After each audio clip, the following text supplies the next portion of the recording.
When I think of a very classically masculine trait, I think of men facing the consequence of their actions, owning what they've done, accepting what they've said, and actually being honest about it.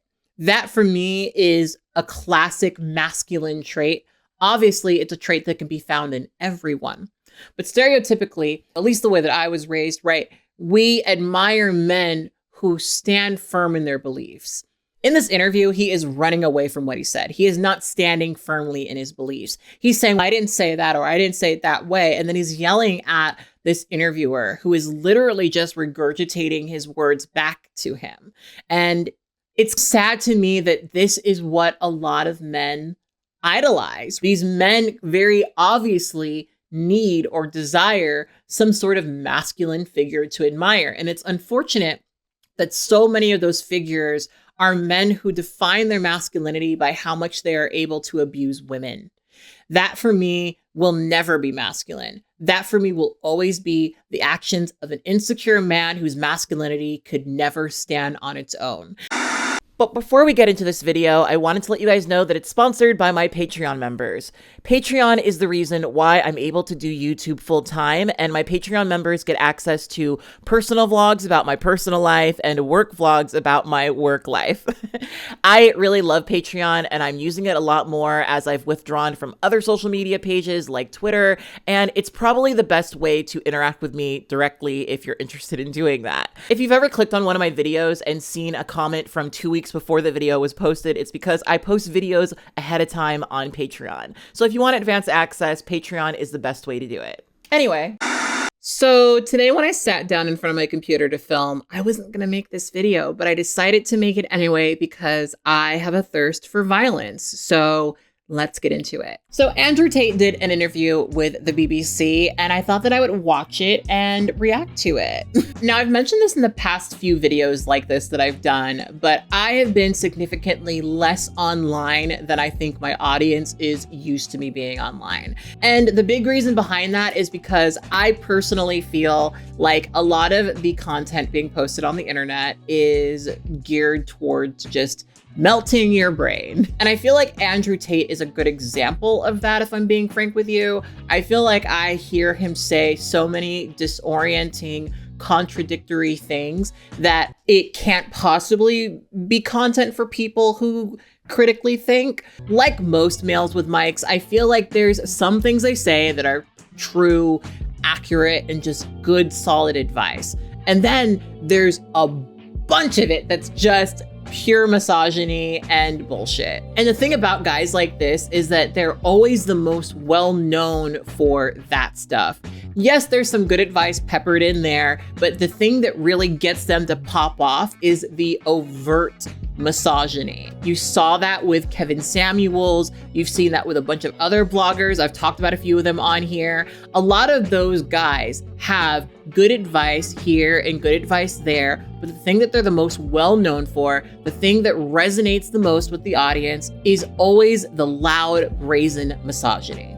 Now, one of the reasons why I wanted to watch this video is because I feel like it's a really bad idea. I feel like Andrew Tate doing this interview is a really bad idea. Now, I watch a lot of like true crime or whatever, so basically I'm an expert on these matters. I know that a person who's about to go to court probably shouldn't be doing interviews like this, like 100%. A person who's about to go to court should not be taking media interviews that will, of course, potentially be seen by jurors who will, of course, have feelings about him after seeing those interviews. Everything about him doing this interview is a bad idea. And there's just part of me that really wants to see the trash fire. When I do videos like this, I'm always open to the idea that I'm wrong or I don't really understand somebody. I know I probably need to watch the 9-hour podcast where I can hear him making good points or whatever. I know. But the reason I do things in this way is because this is truly the amount of time I care to invest in it. Like, I only care to invest 12 minutes of my time watching a BBC interview with him and giving you my thoughts about it and walking away because I got better things to do. I've got better things to do, better people to do.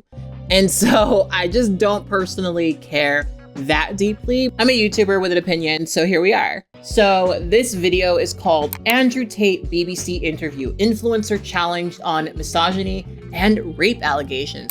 That's right, because a big reason why he got arrested is because he is under some accusations of human trafficking. And the thing that's interesting to me about this too is he literally made videos where he was talking about this, so I don't even know how he can argue against it. And it's very bizarre to me that there's people in his following that don't see that. You cannot get a girl to work for you having fucked. So the recruitment process is the same as the PhD course. You message them on Instagram. The PhD course is my recruitment system. I don't mention webcam until after I've had sex with the girl. If you're on dates and you're trying to mention it and shit, it just doesn't work. It puts them off. I'd never do that. That's disgusting. I'm not a whore. It's just not gonna work. You continue as normal, no mention of webcam. You fuck the girl. After you fuck the girl, you do the PhD test. If she passes the PhD test and she wants to be with you, then you start mentioning things like, yeah, you're always busy, you're always at work, you can come work for me. But whatever, that's their daddy or whatever. Anyway, let's get into this interview. Now, the BBC has questioned the controversial social media influencer Andrew Tate at his home in the Romanian capital, Bucharest. Tate is under house arrest and being investigated by Romanian prosecutors for accusations including rape, human trafficking and exploiting women, which he denies. The BBC challenged him on whether his views about women broadcast to his millions of online followers harmed young people, as many teachers and police officers claim. The interview, which had no set conditions, was Tate's first since being released into house arrest from police custody last month. Lucy Williamson reports now from Bucharest. We are doing an interview with you because you're facing some very serious allegations. Correct. Rape, human trafficking. Yep. Okay, so I know that this is not the right thing to say, and I know that this is probably going to get me criticized or whatever, but can I just say that it's fascinating to me that men admire Andrew Tate, like physically admire Andrew Tate, because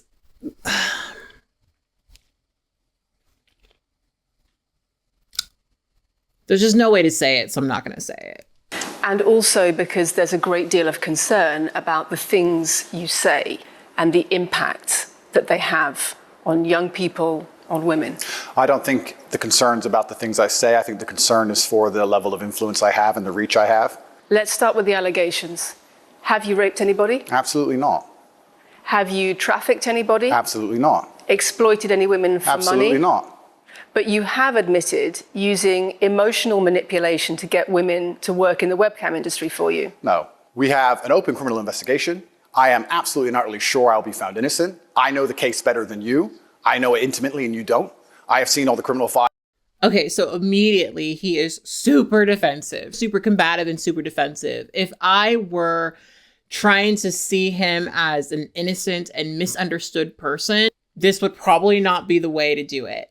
And I get it. He's accused of some really scary things. And so anyone, I think, who is accused of those things would be defensive. But what's really strange to me about him denying that he was manipulating women in order to get them in the industry is that he quite literally sold a course where he taught men to do that. And it's not like there's no evidence of that. I think that was being criticized before all of the allegations even came out, right?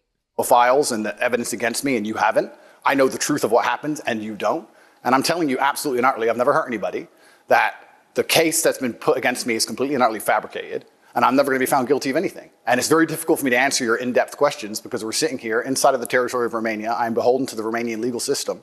And I'm not going to incriminate myself. Let me read you then what you have said about what you have done. Sure.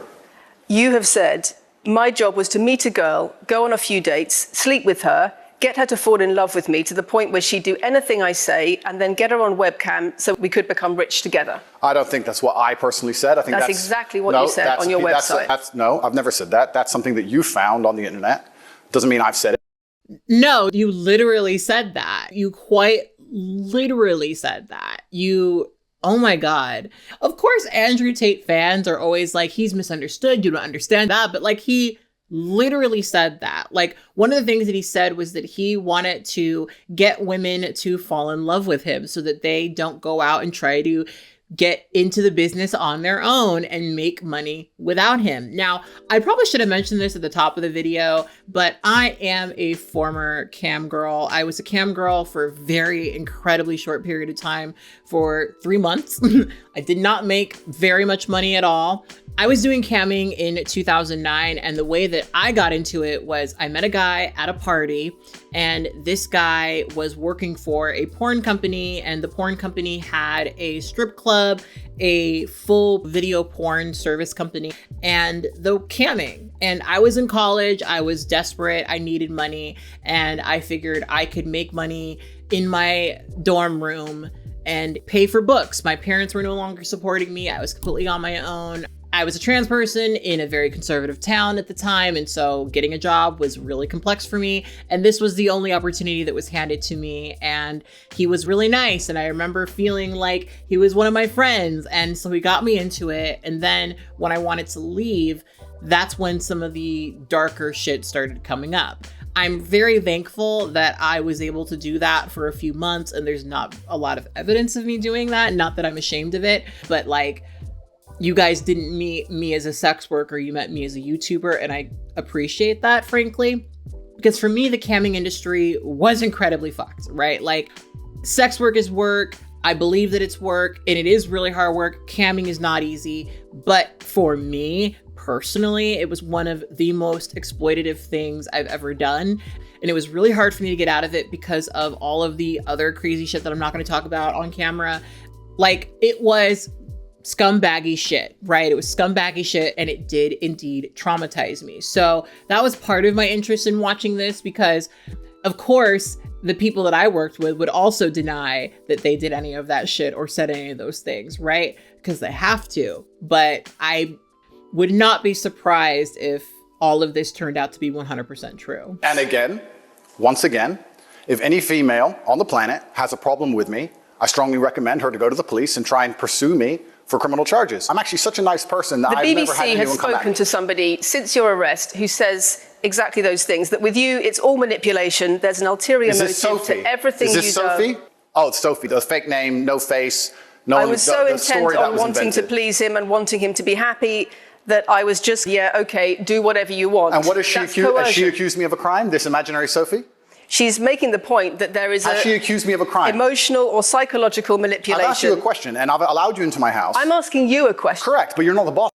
You're not the boss of me, and I allowed you into your house. Did you allow her into your house, or did you really want to do an interview and you're under house arrest? I'm pretty sure his lawyer is not happy about him doing this interview, because this does not make him look better. And you know, the thing that's frustrating to me about this is, like, he admitted it. He said it out loud. He has videos teaching other men to do it. And I don't think it's really that hard to imagine that a man who would make that kind of content might have potentially done this to someone. Like, it's one of the most easy to imagine things in the world. The boss here, because I've allowed you into my house. I'm asking you the questions. Correctly, and I'm telling you. You get to decide the answers. No, we're equal here. I've allowed you into my house. You don't come here with a position of authority. I'm doing you the favor as legacy media, giving you relevance by speaking to you. And I'm telling you now, this Sophie, which the BBC has invented, which there's no face of, no. I'm doing you a favor by speaking to you. How? Obviously, yes, BBC is going to get views from this interview, but they don't need Andrew Tate for views. And it's sad to me that I'm sure his fans think that's the case. Like, the BBC is the British broadcasting channel. They do not need Andrew Tate for views.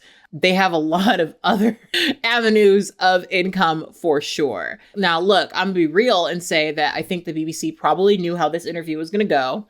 And there probably were some people that were like, yeah, this is going to be great TV because he's going to make a fool of himself, right? Like, probably, most likely. However, they're not doing you a favor. You very obviously wanted to do this interview. You very obviously wanted for people to keep talking about you. And again, doing this interview is like the worst thing you could probably do right now. Like, there's no positive to you doing an interview like this. So, like, are they doing you a favor, really? Or are you actively sabotaging your request for an interview? Nobody knows who she is. The BBC did not invent her. Of course not. And because you never invent anything. And she's not filed criminal charges against me. What are we talking about here? What is she saying? We're talking about emotional manipulation into the sex industry for your financial gain. Absolute garbage. I'm describing women who are going to court to accuse you of rape and human Sophie trafficking. Hasn't gone to court. Sophie doesn't exist. I'm describing women who have spoken to the BBC at length. Sophie doesn't exist. And other media organisations about what they say is emotional manipulation and coercion. And I'm quoting back to you your own words where you describe They're not my words. Coercion and emotional manipulation. They're words you found on the internet, and Sophie doesn't exist. On your so let's move on to the website, next subject. in your voice. Move on to the next subject. No, I think I'll stick on this one for a minute. So there's other places in that same website where you say you get girls to fall in love with you and they do it because they love you, because they want to do what you say. Convincing women to take part in some kind of business arrangement doesn't work long term because they're emotional. You've got to get them to fall in love with you. That's coercion, that's emotional manipulation, that's abuse. What you've found are clips from the internet, some text from the internet, and you're going to sit here and tell me that's the reason I should be. Your website, your words. It's not my website. Yes, it is. No, it's not. Check my website. Next. It's the website you've taken. It's literally in the courses that you sell. Like, okay, I get that maybe you weren't expecting for everyone to be able to see it, so now it's like embarrassing and you don't want to acknowledge it, but like, it's quite literally on your website being sold to people. Now, obviously, his argument is, so you're throwing me in jail because of things that I posted on the internet or something? And no, they're throwing you in jail because there are women who you've apparently done this to who have come forward and have reported it. And, you know, what's frustrating too, listening to this, of course, is, you know, there's always this pressure for these women to come out and out themselves. And as you guys know, I'm a survivor of sexual assault and rape, and I've never reported any of the people that have assaulted me. And that's because I don't believe in the system. The vast majority of rapists go free. The vast majority of people who sexually abuse go free. I am so happy that I never took the man who raped me when I was 15 years old to court, because I would not have been able to handle it. And obviously men like this are not going to target women who are going to go to court and say that this happened to them and be easily believed, right? Like, these people pick their victims very deliberately and very carefully. And it's very clear to me that behind all of Andrew Tate's misogyny is this resentment for women who have a voice. If these women came forth, they would 100% be attacked by his rabid fan base, like without a doubt. A couple of years ago, I spoke openly about Ron Jeremy sexually assaulting me. And believe it or not, Ron Jeremy has fans, and those fans flooded my email with all types of bullshit about how it didn't happen, and if it did, I should be thankful. And that was terrible. And I only shared that story so that I could support other women who had been through the same thing. And even though I presented it as a story that didn't personally traumatize me, I got a lot of bullshit for it. I can only imagine how the women who have been harmed by Andrew Tate would be treated by his fan base. I would not want to deal with that at all. So if I were somebody who was harmed by him, I would not even be close to interested in putting my name out there. You've taken down, and I wonder why those comments have been taken down. No website's been taken down. My website is the same, and it's been the same for a very long time. You are accusing me, I'm guessing, what you're trying to say is you're accusing me, and you're trying to say that I'm guilty of the things I'm accused of and that I'm emotionally manipulating people. I'm saying that you have said you emotionally manipulated people here for your own financial gain. No, absolutely not. It's not only about the criminal allegations. It's a much bigger issue. You've got children's organisations in the UK, you've got rape organisations in the UK, you've got the police naming you by name as someone who has a harmful influence on children and on women in the UK and elsewhere because of the things you say, because of the way you present gender relations, the way you say men should treat women. That's very upsetting. And the reason that's very upsetting is because I know that's not true. I'm genuinely a good person. I believe my impact on the world is positive. The reason we're asking you about these comments is because we've got the chief executive of Rape Crisis naming you individually as spreading a dangerous ideology of misogynistic rape culture. Absolute. It's the comments you make that are leading people to say things like this. Absolute garbage. National organizations who are saying that are blaming you for increasing levels of misogyny. Schools that are saying they are having increased incidents of girls being attacked, of female teachers being harassed. If that was by true, pupils because of you and your teaching and your influence. That's absolute garbage. I have never, ever encouraged a student to attack a teacher, male or female, ever. I preach hard work, discipline. I'm an athlete. I preach anti-drug. I preach religion. I preach no alcohol. I preach no knife crime. Every single problem with modern society, I'm against. But I'm teaching young men to be disciplined, to be diligent, to listen, to train, to work hard, to be exactly like me. And I'm saying that if men grew up like me, which are hardworking and diligent and some emotional control and stoic, we're gonna have a better society, not a worse society. To sit here and say that school. Okay, now let me ask y'all a question and let's answer honestly. When you hear this man respond to this interviewer, do you get the impression that he has emotional control? Do you get the impression that he is stoic? Because I don't personally. It's funny watching him talk about this because, again, very reasonable for people to be frustrated with these accusations, right? But it's like a testament against what he's saying he's advocating for. Personally, I feel like a masculine, stoic dude would just not do this interview, would just not express himself in this way. It's just so obvious to me that's not who he is. I don't want more men like this in the world, frankly. It's not about you even being a strong man or being anti-drug or all those things that are technically good things. You are not a man who has emotional control. And that's the thing that's so interesting to me too, is a lot of these dudes will talk about it's facts over feelings, but it's almost all feelings, right? Like his shit is almost entirely feelings, right? It's almost entirely his emotions. He's incredibly emotional in this video. When I think of a very classically masculine trait, I think of men facing the consequence of their actions, owning what they've done, accepting what they've said, and actually being honest about it. That for me is a classic masculine trait. Obviously, it's a trait that can be found in everyone. But stereotypically, at least the way that I was raised, right, we admire men who stand firm in their beliefs. In this interview, he is running away from what he said. He is not standing firmly in his beliefs. He's saying, I didn't say that, or I didn't say it that way. And then he's yelling at this interviewer who is literally just regurgitating his words back to him.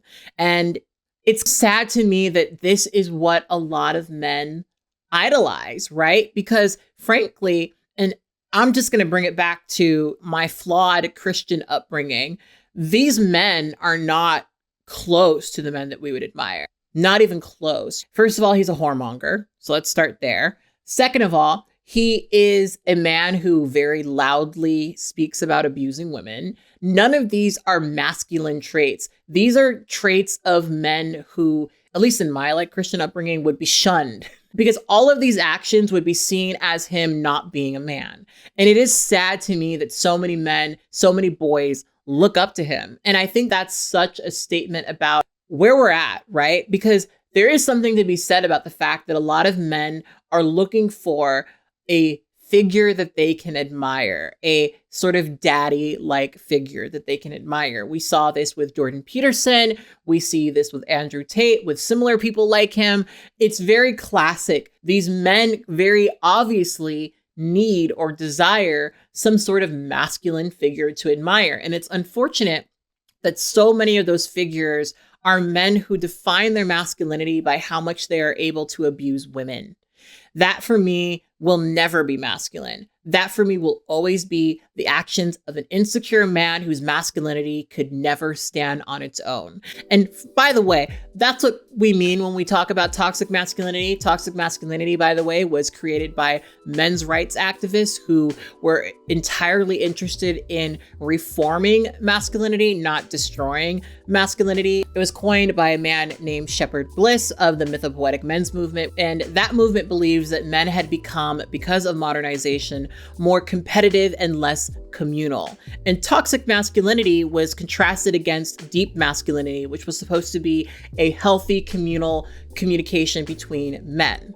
Because the idea essentially was that back in the day, men were interested in what was good for the tribe, right? They were interested in working together to do what was good for the group. Whereas now, a lot of men base their masculinity on the debasement of women, the debasement of LGBT folks, right? And that is the toxic aspect of it, not masculinity on its own. Obviously, I think that the concept of masculinity deserves to be criticized, but I think that there's something to be said about men wanting to practice some form of it and what a healthy form of that looks like. He's saying that he's trying to encourage more men and boys to be like him. And I know that he probably didn't make content telling young boys to speak negatively to their teachers, but most teachers are women. And when you teach young boys that women are not worth respect, of course they're going to start disrespecting their teachers. Anyway. Schools in England, which is a failing nation, which has knife crime going through the roof, violence going through the roof, men's mental health going through the roof, and they're going to all blame me because I appeared on the internet 1 year ago. You sell an image of success. Disingenuous. It's disingenuous. You and sell also, an image of financial success correct. with a Bugatti and a cigar, but it comes with a side order of misogyny. How does having a Bugatti and a cigar come with misogyny? I am asking you about things that you...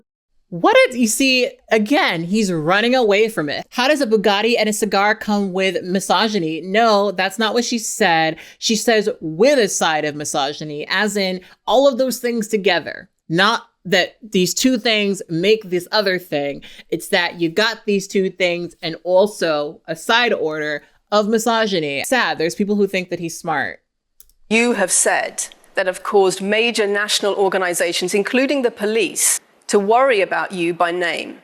That's what I'm asking you about. It's not what I said. It's about what you have said that has caused such concern in the UK. And I want to put it to you that you don't really care about the harm it causes. That's not true.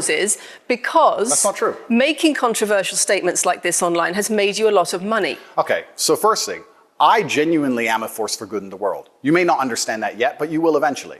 And I genuinely believe I'm acting under the instruction of God to do good things, and I want to make the world a better place.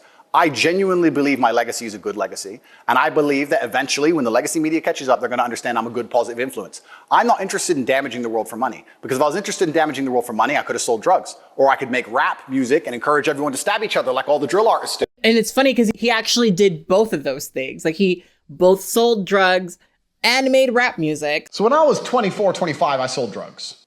Long time ago now. I can be honest and open about my past. I was a fighter, but fighting wasn't paying the bills, sold drugs, whatever. So I'm selling drugs. I didn't really like selling drugs. I didn't like the anxiety. I didn't like the idea of getting caught. I didn't like the violence, the stabbing. You think drug dealer because you understand you must break the rules to make money. Doctors have followed the rules their whole lives and they're driving Citroens. You have to break the rules to make money. And I will say that one of his rap songs made me laugh because he used the phrase throwing shade. I see you, boo. I see you, girl. I see you.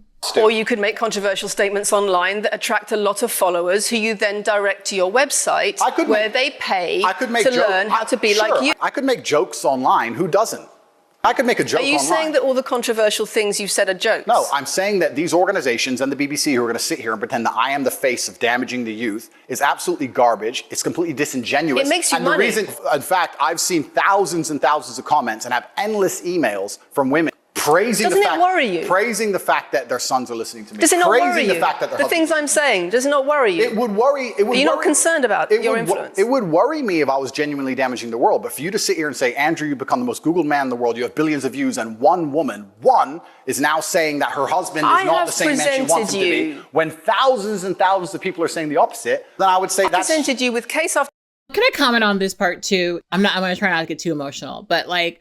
The man who groomed and raped me was a man who, within his community, was very well celebrated. I recently discovered that he's still alive. I thought he would be dead by now. And when I went to his old studio, he had a big statue based on his artwork that was built up in front of his building. And it's very obvious that the people around him really like him, really like him. And the thing about it is, if I were to come out against him, there would be people who would say, oh my gosh, how dare you accuse him of this? You're just trying to get some of his this. You're just trying to get some of his that. And unfortunately, dudes like this know that, right? They know that any accusation levied against them can be dismissed with, she's just bitter, she's just jealous, she wants this from me, she wants a bit of my fame. They know that they can say that stuff and get away with it. So, of course, when we're talking about the fact that there are women who have come forward,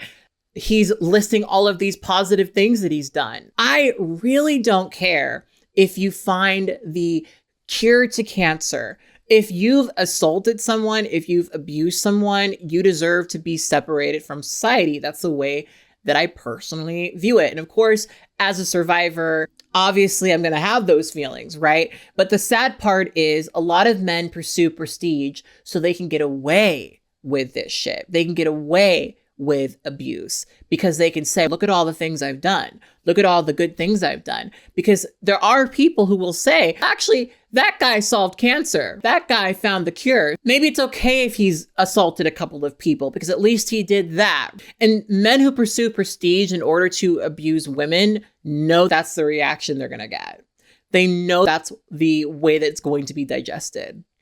After case with quote after quote of people who are genuinely concerned about the impact you're having, and you brush it off as if it's nothing. No, what you have done is come here with an agenda. You've come here with loaded questions. You've come here with things taken out of context. You come here with things that you don't understand are satirical. And then you're going to also sit and say that one woman said that her boyfriend changed when he watched one of your videos. And then I don't know what you expect me to say to that. Sarcastic and jokes. No. That's how you explain the comments you make. For you to sit down. Would you like to apologize for any of them? For you to sit down, it's fine. No, it's fine. It's easy. For you to sit down and say that one woman said that her boyfriend watched an Andrew Tate video and now he won't do the dishes. Schools, or whatever your argument is. Police. And that I'm somehow the worst, most dangerous man in the world because I have a car is just disingenuous. If you actually watch the thing. He keeps saying disingenuous. He keeps saying it over and over again, but he also keeps completely misrepresenting what she's saying. She listed all of these organizations that have said he's someone to watch out for. And what he responded with is, so you think that because I have a car and because I made some jokes that some dude is not going to do the dishes because he watched a couple of my videos? Like, that's not what she said, actually. She said, here are some really big, actually real people who have said, you're somebody whose content is negatively influencing specifically young men. And that's the argument you should be responding to, not anyway. How do men watch this dude dodge all of these questions and like avoid accountability and still feel like he's like a masculine dude? That's just such a far cry away from the masculine attributes that I personally admire in men. So I don't really understand how this, for a lot of men, is seen as masculine. It's very, I don't know, it's very bizarre to me. The things I say, if you actually watch my comments about women, I've done long podcasts for hours long about females, talking about protecting for them, providing for them, how I believe a woman should be treated in a relationship. I've done all of this. Andrew Tate talking there to Lucy Williamson. Okay, so that's basically the interview. And oh my God, like I was saying, the thing that's so bizarre to me about watching this is like, I know that his lawyer is not happy about it. Like I said, I don't think him doing this interview is going to help him. It's not going to do any favors for him. It really, in my opinion, makes him look bad. I'd be curious to know what his fan base's reaction to this is, because the impression I have is that they probably are going to see him saying what he said and see it as like this thing to applaud, right? Like he's standing up and sticking it to the lamestream media or some shit. But it's like, I don't know. It to me, at least, it sounds like you are a person who doesn't want to stand by your word, doesn't want to stick to what you've actually said, like you're ashamed of what you've said. I think it's sad that boys look up to him, but the harsh reality is that there are not very many examples for young boys to look up to. And that, I think, is a real crime. I think it is really sad that a lot of the figures that a lot of young boys have to look up to are people who are really just viciously misogynistic. Because let me tell you, as somebody who loves masculine men, as somebody who only dates them, there are a lot more healthy, productive ways to be masculine. And I get the people who want to criticize masculinity entirely as a concept, but personally, I feel like there is a version of masculinity that exists that can be healthy and productive. It's just simply not this version of it, right? This version of masculinity where the only way for you to feel powerful as a man is to subjugate a woman, right? I do not see that as masculine is all. I see that as something that a man who is very insecure with his masculinity would do.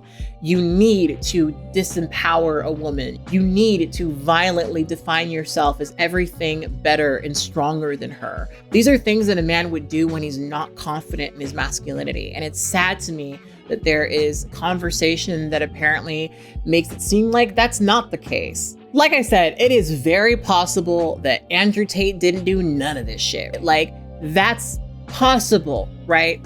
But he probably shouldn't have published all of this content basically saying that he was going to do those things. He didn't set himself up for success here. He really did not set himself up for success. He quite literally made content advising other men to do literally the things that he's accused of doing. So it then becomes hard to argue that this was just like people just trying to make shit up, right? So on that note, I think that's what I have to say. I'm really curious what you guys have to say about this particular interview. What do you guys think about it? I want this to be the last time that I listen to anything Andrew Tate has to say. Like I said, I've been making a deliberate effort to not be nearly as online as I used to be, and it has been so good, you guys. I do so much more with my life and with my time, and I really appreciate that I'm actually able to reconnect with the real world. Because there's another thing, like, I think sometimes when you're stuck on the internet, you can really feel like some of these conversations are very wide-reaching and very large, but in all reality, a lot of them are not. Yes, there are a lot of men who listen to Andrew Tate. Yes, there are a lot of young boys who listen to Andrew Tate. Pretty much everyone I know thinks he's an idiot. Now, maybe it's because I'm in America, maybe it's different in the UK, but I personally don't know a single man who admires him. Maybe it's because I have quality men around me. I don't know.